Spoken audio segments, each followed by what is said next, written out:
రాష్ట్రంలో వారం 10 రోజులుగా రాష్ట్రంలో అన్ని సమస్యలు పక్కకు పోయాయి. ఎస్పెషల్లీ గత 2-3 రోజులుగా వాళ్ళు క్రియేట్ చేస్తున్న ఒక యుఫోరియా బహుశా ఓ దేశానికి స్వాతంత్రం వచ్చినప్పుడు కూడా అట్లా ఉండనంతగా సంబరాలు ఏదో జరగాలని అవి ఎక్కడ జరగట్లేదు. That's different issue. ఒక అద్భుతం జరిగిపోయిందని రాష్ట్రానికి ఇంతకాలం ఒక రాజధాని లేనిది ఇప్పుడు ఒక రాజధాని వచ్చిందని నిన్న చంద్రబాబు నాయుడు గారి మాటల్లో అది రాష్ట్రానికి కాదు దేశానికే ఒక గర్వకారణమైన ఇది విషయమని బహుశా ఢిల్లీని కూడా దాటేసి పోయినారు.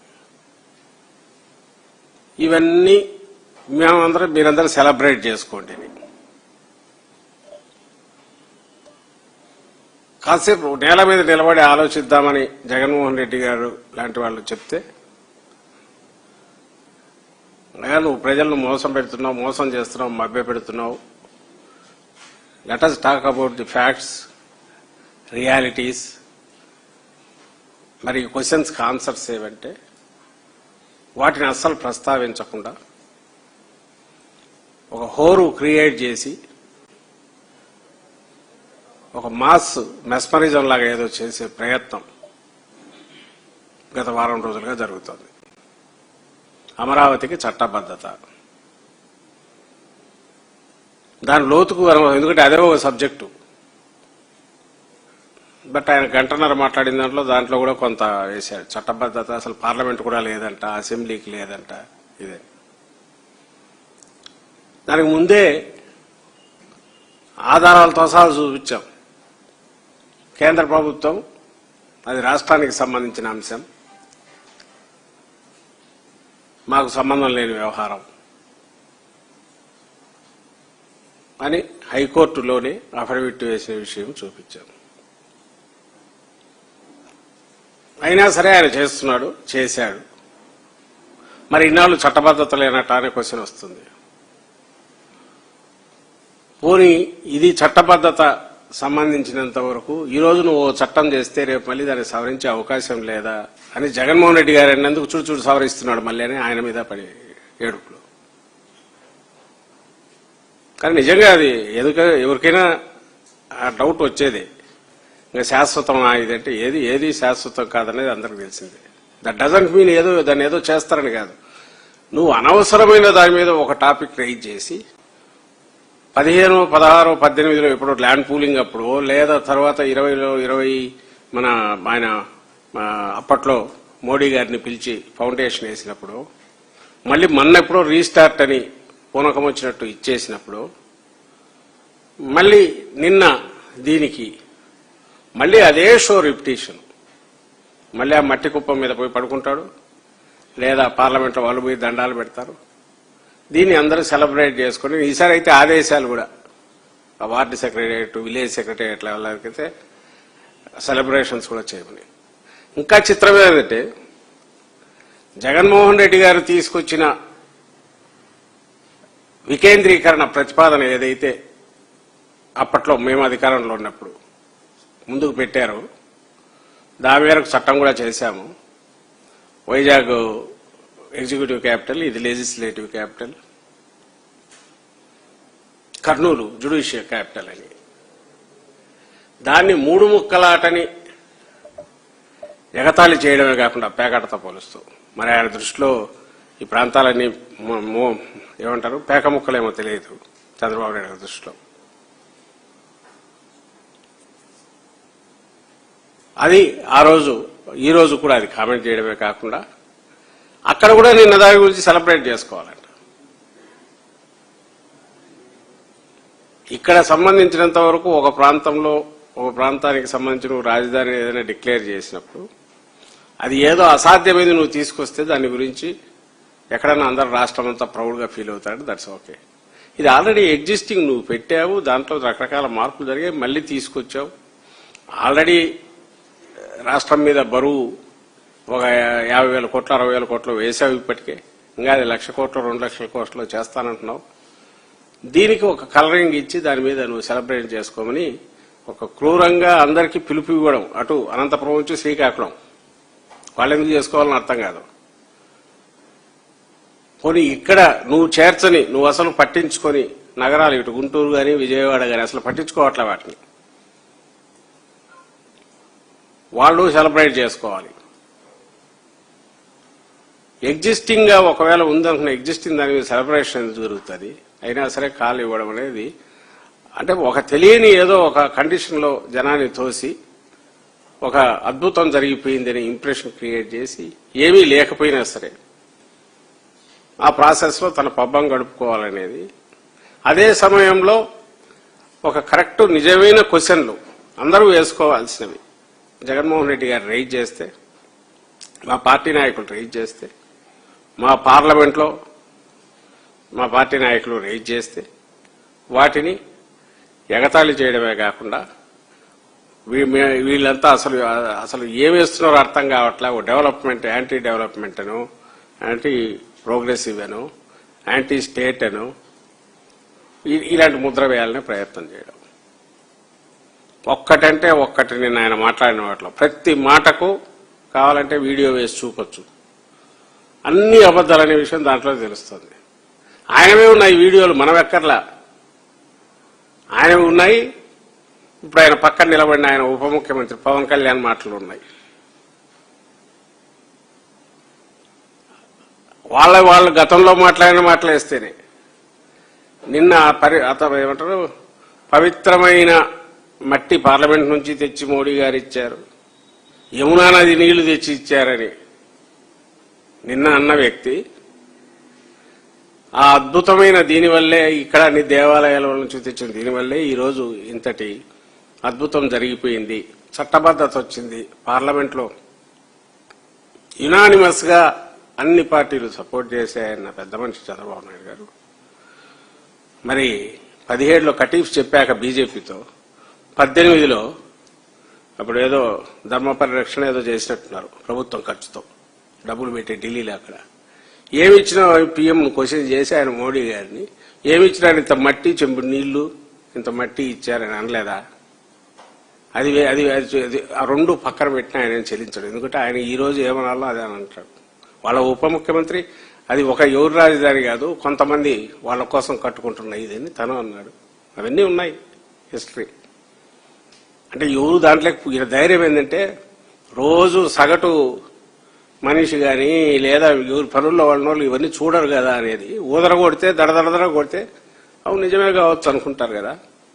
పోనీ మాలాంటి వాళ్ళం ఎవరన్నా రైజ్ చేసామనుకో, వాళ్ళకి పని బాటలేదు, యాంటీ డెవలప్మెంట్ యాంటీ స్టేట్ అని ముద్ర వేస్తే ఆయన చేతిలో ఉన్న ప్రాపగాండా మెషిన్ ఏదైతే ఆయన నిర్మించుకున్న వందల కొద్ది యూట్యూబ్ ఛానల్ కావచ్చు, అలాగే మెయిన్ స్ట్రీమ్ మీడియాలో ఆయన దోపిడీ గజదొంగల ముఠాలో పార్ట్నర్స్ కావచ్చు, వీళ్ళందరూ కలిసి దడదడ ఉదరగొడితే ఈ వాయిస్ పెద్ద వినపడదు కదా, ప్రతిపక్షంగా మేమున్న మా వాయిస్ వినపడదు కదా అనేది ఆయన బలమైన నమ్మకం కావచ్చు.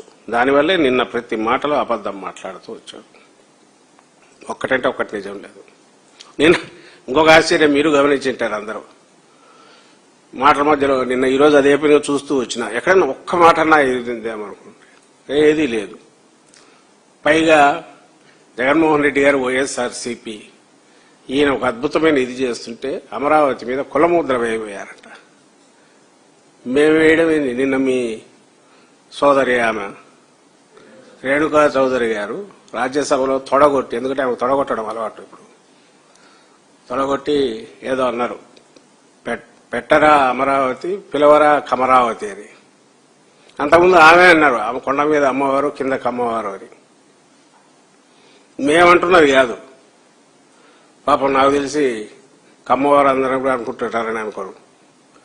ఎందుకంటే ఇది ఒక్క కులంది కాదని వాళ్ళకు తెలుసు. కానీ నీకుంది, చంద్రబాబు నాయుడు గారికి ఉంది అనేది. ఎందుకుంది అనుకుంటున్నా అంటే నేను అనుకోవట్లా. ఆమె అంత మాట అంటే ఒక్కడంటే ఒక్కడు దాన్ని డినై చేయలే. టీడీపీ నుంచి అదేందమ్మా అట్లంటావు, ఇది అందరి రాజధాని కదా అని అన్నానులా.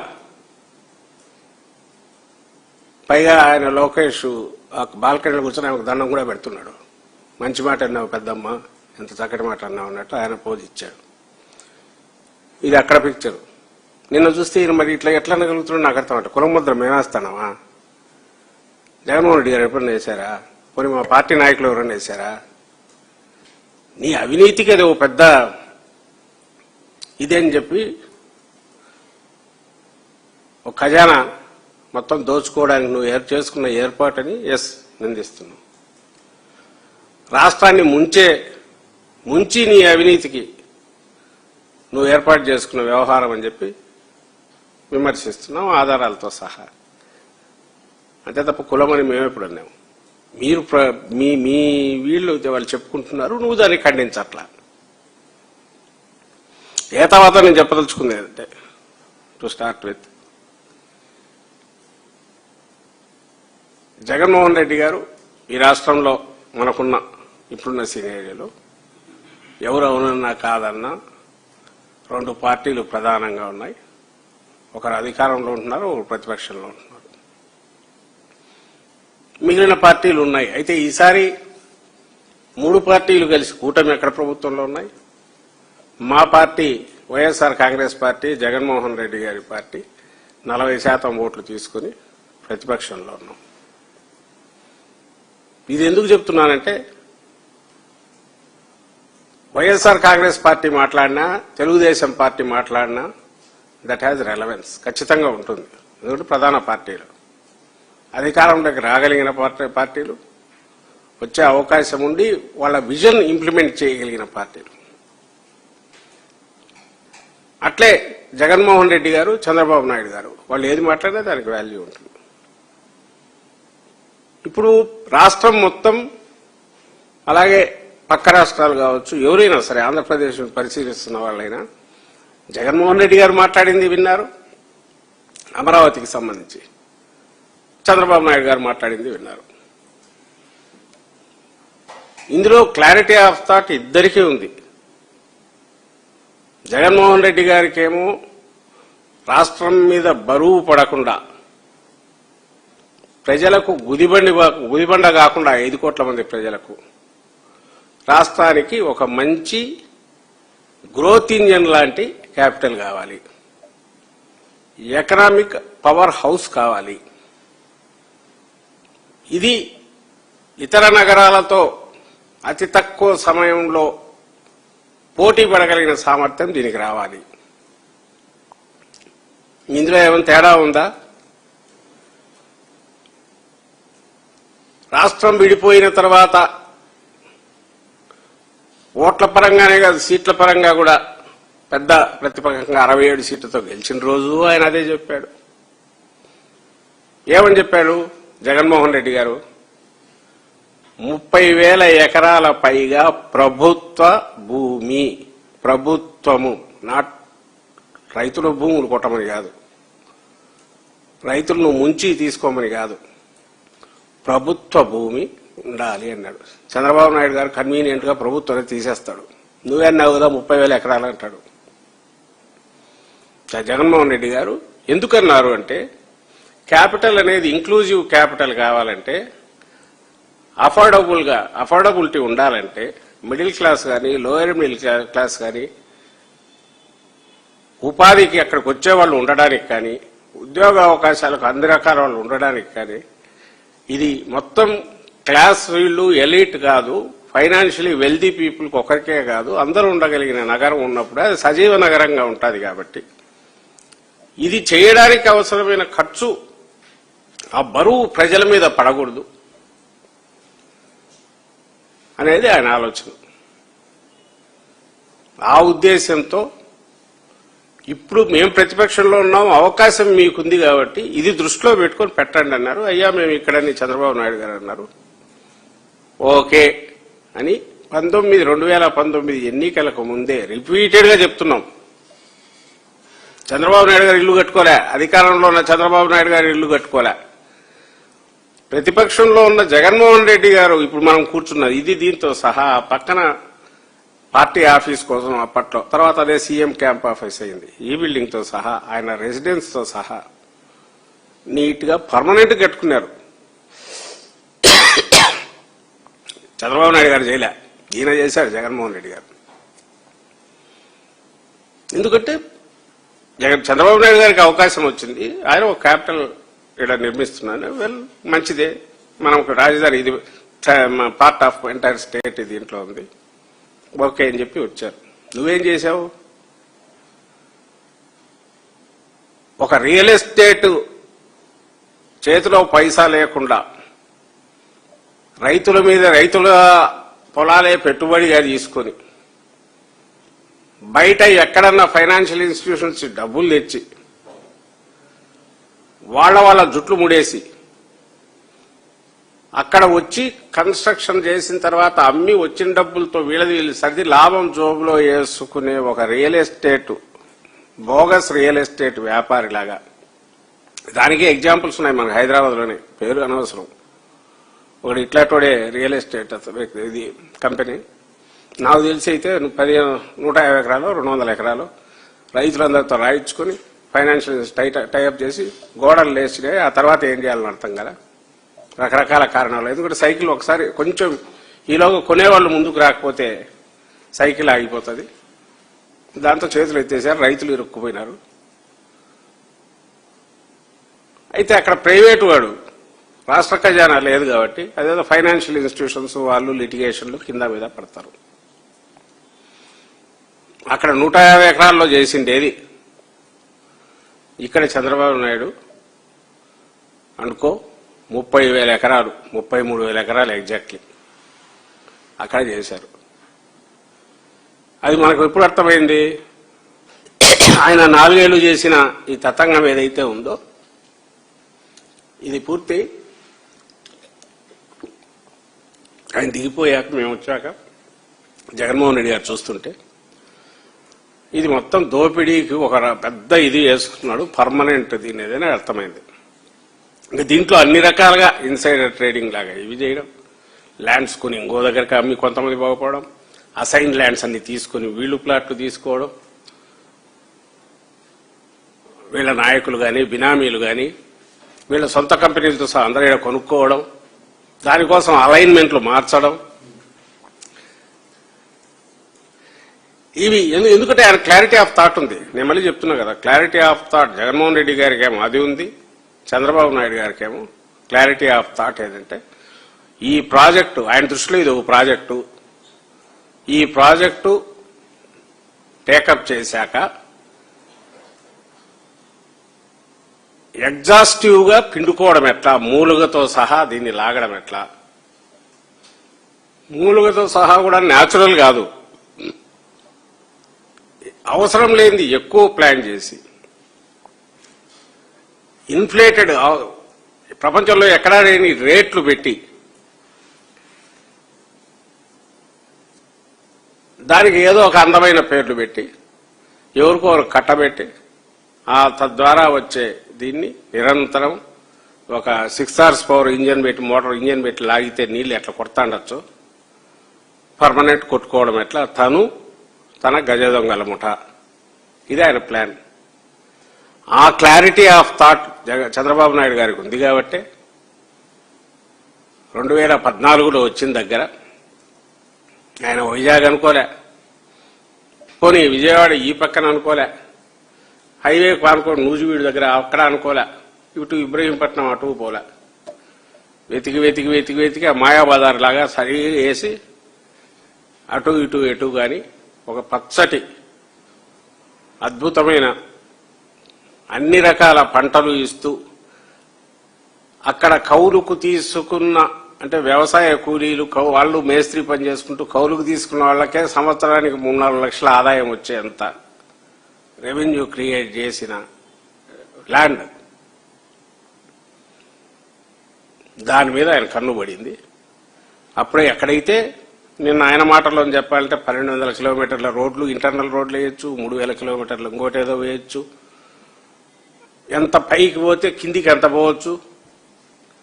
ఎందుకంటే పైల్ ఫౌండేషన్ రివర్ పక్కన కదా, ఆ టైంలో ఊరే నీళ్ళన్నిటిని తోడడానికి 100,000 కోట్లు ఖర్చు పెట్టచ్చు. అది 5 అంతస్తులు 10 అంతస్తులో కొడితే ఆదాయం రాదు కాబట్టి 100 అంతస్తులు పెట్టుకోవచ్చు. ఏమన్నా అడిగితే బుర్జ్ ఖలీఫాతో పోటీ పడుతుందని చెప్పచ్చు. ది మోర్ ది యాక్టివిటీ ఎక్కువ స్వాహా చేయడానికి వీలవుతుంది. ఎంత స్టేటు దీనికి ఏముంది, పోతాంటది లాగొచ్చు, కాకపోతే వడ్డీలు ఎక్కువ పే చేయొచ్చు. ఇన్సిడెంటలీ నిన్న ఆయన మాటల్లోనే ఒకటి వస్తుంది. మీకు తెలుసా అమరావతి అంటే ఎంత పాపులర్ బ్రాండో? నేను అమరావతి బాండ్స్ అని ఇట్లా అనగానే 2 అవర్స్లో సబ్స్క్రైబ్ అయిపోయింది, వచ్చింది, ఓవర్ సబ్స్క్రైబ్ అయిందని. దాంట్లో ఎందుకయింది అమరావతి బాండ్స్? అప్పుడు ప్రివైలింగ్ ఇంట్రెస్ట్ 8% ఉంటే ఈయన 10.3% ఇచ్చాడు. 2 గంటల్లో అయిందంట. నేను అడిగినా ఎవరో ఫైనాన్షియల్ వాళ్ళు, మా టైంలో ఫైనాన్షియల్ చూస్తున్న వాళ్ళని అడిగితే ఏదైనా అంతే, గంట కొట్టినాక 2 కాబట్టి మ్యాక్సిమం 3 గంటలు అయితే అవుతుంది, లేకపోవట్లేదు. అదేం రోజుల తరబడి సబ్స్క్రైబ్ అయ్యే షేర్ మార్కెట్ ఇది కాదు. మీటర్ నొక్కగానే వస్తుంది, కడితే కడతారు, లేవట్లేదు. పోనీ ఇది ఓవర్ సబ్స్క్రైబ్ ఎంత అంటే మా వాళ్ళు చెప్పారు, ఆయన 1200 కోట్లకేమో పిలిస్తే 2000 కోట్లకు వచ్చింది, 10.3%. మరి మా హయాంలో జగన్మోహన్ రెడ్డి గారు కూడా పిలిచారు, మాది 2000 కోట్లకు పిలిస్తే 8000 కోట్లకు వచ్చింది, తక్కువ పర్సెంటేజ్ ఆఫ్ దీంతో, ప్రివైలింగ్ దానికంటే తక్కువ దీంతో. మరి ఆయన ఘనంగా చెప్తున్నాడు. ఇవన్నీ ఎందుకు తెలుస్తాయి ఎవరికైనా? అవునే బాబు నిజంగా వచ్చింది అమరావతి బ్రాండ్ అని అనుకుంటారు. చాలా అంతే, అయిపోయాయి, సినిమా అయిపోయారు. ఇంకా తర్వాత మళ్ళీ ఇది అవుతుంది. ఎస్, నిజంగానే సినిమా అయితే బాగానే ఉండేది, కానీ అప్పు మొత్తం రాష్ట్రం మోయాలనే, మనం మోయాలా. అందులో అమరావతి కూడా ఉంది, ఆ 29 గ్రామాలు కూడా వాళ్ళు ఉన్నారు. అందులో ఈ ప్రాంతం ఉంది, ఆ ప్రాంతం రాయలసీమ ఉంది, ఇటు ఉత్తరాంధ్ర, అందరూ మోయాల. ఈయనేమో తనకు బాధ్యత లేకపోయా, ఎందుకంటే 2047 చెప్తున్నాడు. ఇప్పుడు ఎవరు నన్ను అడగొద్దు, ఇది నిరంతర ప్రక్రియ. 2047కు టార్గెట్, అప్పుడు అడగండి కావాలంటే. మీకేమైనా తమాషాగా ఉందా? 2 ఏళ్లలో అంటే ఎట్లా అనుకుంటున్నారు క్యాపిటల్? నేను ఆ రోజు పునాది వేస్తే సైబరాబాద్ ఈ రోజు కుంగా అవుతోంది. ఓ పక్క నువ్వేనేమో దానికే సరిపోతుంది, ఇంకా మిగులుతుందని నువ్వే అంటావు. ఇంకో పక్క ఏమో 2047 అని ఆయన అంటాడు. వింటున్నంతసేపు ఎంత కన్విన్సింగ్ గా ఒక పెద్ద ఆయన 75 ఏళ్ళు ఆయన పాపం ఎంత అమాయకంగా గంభీరంగా ఇదిగా చెప్తున్నాడో అని అనిపిస్తుంది. సో అప్పుడప్పుడు దొరుకుతుంటాడనుకో ఆయన, ఏదో అదేది గ్యాస్ మీద వంట నేర్పడం నేనే నేర్పినాను ఇట్లాంటివి కూడా అంటుంటాడు. మరి అవి కూడా కాన్షియస్గా అంటాడేమో నా అనుమానం. ఎందుకంటే ఇంత తెలివిగా అతి తెలివిగా మాట్లాడే ఆయన దాని దగ్గర ఎందుకు తప్పు పడుతుంది? బహుశా ఇట్లాంటివి అంటే వీటి మీద జోకులు వేసుకుంటా అంటారు, ఈలోగా మన పని చేసుకుంటామని అనుకుంటాడేమో చంద్రబాబు నాయుడు గారు. కానీ బట్ నిన్న మాట్లాడిన మాటలో ప్రతిదీ ఆణిముత్యమే, అబద్దాలకు ఆణిముత్యం, ప్రతిదీ అబద్దాలలో ఆణిముత్యం, కళ్ళార్పకుండా అబద్దాలు. రాజశేఖర రెడ్డి గారి మాటలు చెప్పంటే ప్రతిదీ ఆణిముత్యాలే అనేవి. సో నేను అన్నట్టు ఆయన క్లారిటీ ఆఫ్ థాట్ ఉంది. జగన్మోహన్ రెడ్డి గారికి ఎట్లుందో ఈయన చంద్రబాబు నాయుడు గారికి దోచుకోవడం ఎట్లా దాంట్లో క్లారిటీ ఆఫ్ థాట్, మ్యాక్సిమం దోచుకోవడంలో ఎట్లా దాంట్లో క్లారిటీ ఆఫ్ థాట్, ఎముకల్లో మూలుగుతో సహా రాష్ట్రాన్ని పీకడం ఎట్టడంలో క్లారిటీ ఆఫ్ థాట్, దానికి వేయాల్సిన గ్రాండ్ విజన్ లో క్లారిటీ ఆఫ్ థాట్, దోపిడీకి ఇది చంద్రబాబు నాయుడు గారికి ఉంది.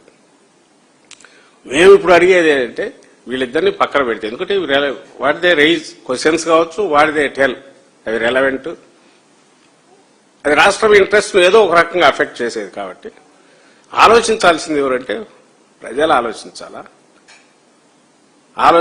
దీని గురించి కొంచెం సీరియస్ గా పట్టించుకునే వాళ్ళందరూ ఆలోచించాలా. ఇందులో వాస్తవం ఏంది, ఇందులో వాస్తవం ఏంది చూడాలి. లక్కీగా టెక్నాలజీ పెరిగి ఇప్పుడు అన్ని పబ్లిక్ డొమైన్లో ఉండేటివే. ఇంకా ఇప్పుడు చాట్ జీపీటీ వచ్చాయి, కొడితే ప్రతిదానికే ఆన్సర్ వస్తుంది, ప్రతిదానికి డేటా కలెక్ట్ చేసి అదే ఇస్తుంది. దయచేసి అందరు చూడండి. మొన్న జగన్మోహన్ రెడ్డి గారు పెట్టిన ప్రెస్ కాన్ఫరెన్స్ లో రైజ్ చేసిన క్వశ్చన్స్ ఏదైనా అసంబద్ధమైనవి ఉన్నాయా? అందులో వేటికైనా ఆన్సర్ ఇవ్వకుండా పక్కకు తోయడానికి సాధ్యమయ్యేవి ఉన్నాయా? ఆ క్వశ్చన్స్కి ఆన్సర్స్ ఉంటే ఇంకేం అక్కర్లా. అందులో ఆయన అడిగింది ఏంది, నీ తరహా ప్లానింగ్తో అసలు ఆంధ్రప్రదేశ్కు రాజధాని అనేది వస్తుందా?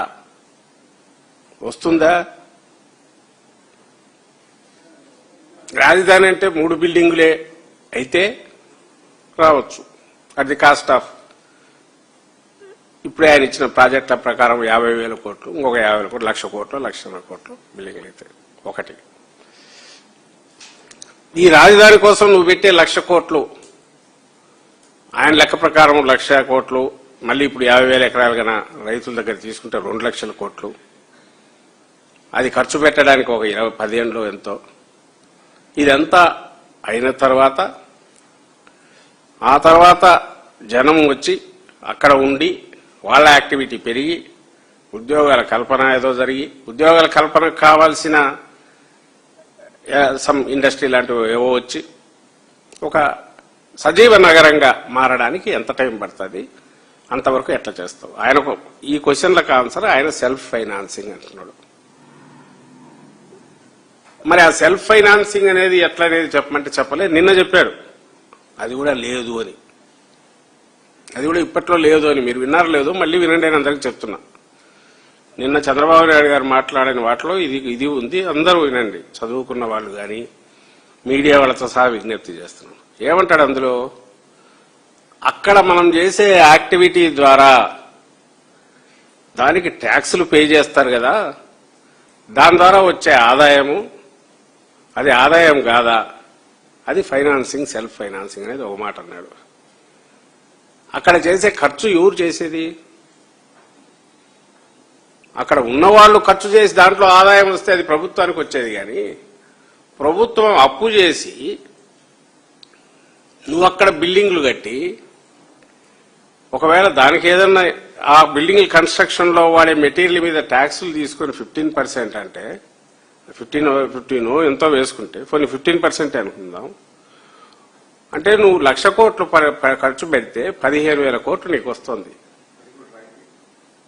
అది కూడా రైతులు మొత్తం మర్చిపోయినా, అది కూడా రైతులు, అది చెప్పలేను నేను, అతను నేను మర్చిపోయినా. 10,00,000 కోట్లు ఖర్చు పెడితే 15,000 కోట్లు వస్తుంది.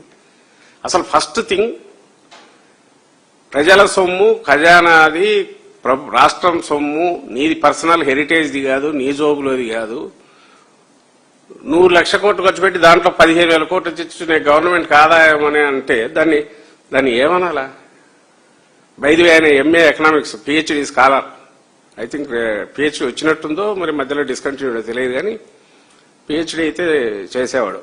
అప్పుడు స్టూడెంట్ లో ఒక సెక్షన్ గ్రూప్ ఈయన లీడ్ చేసేవాడు, క్యాస్ట్ గ్రూప్ లీడ్ చేసేటప్పుడు అక్కడ ఉన్నప్పుడు ఎంఏ పిహెచ్డి చేస్తున్నాడు ఎకనామిక్స్ చంద్రబాబు నాయుడు గారు. అసలు అది అంటే ఈ ఎవరిని మోసం చేయాలని, కాబట్టి బేసిక్ లెక్క తెలియదని అయితే అనుకోను. మన దగ్గరది ఖర్చు పెట్టి దాంట్లో 10 పైసలు వెనక్కి వస్తే, రూపాయి ఖర్చు పెట్టి 10 పైసలు ఎవడన్నా చేతికిస్తే, చూడు 10 పైసలు సంపాదించానని ఎవడన్నా అంటే, సరే ఆ వ్యక్తి అనుకుంటే పైత్యమో ఏదో దిక్కు తెలియలేదనుకోవచ్చు. ప్రజల సొమ్ముకు నువ్వు ధర్మకర్తగా ఉండి రాష్ట్రం దీనికి సంబంధించి ఇది ఆదాయం కింద లెక్కేస్తానంటే ఏం చేయాలి? ఏమనాలి?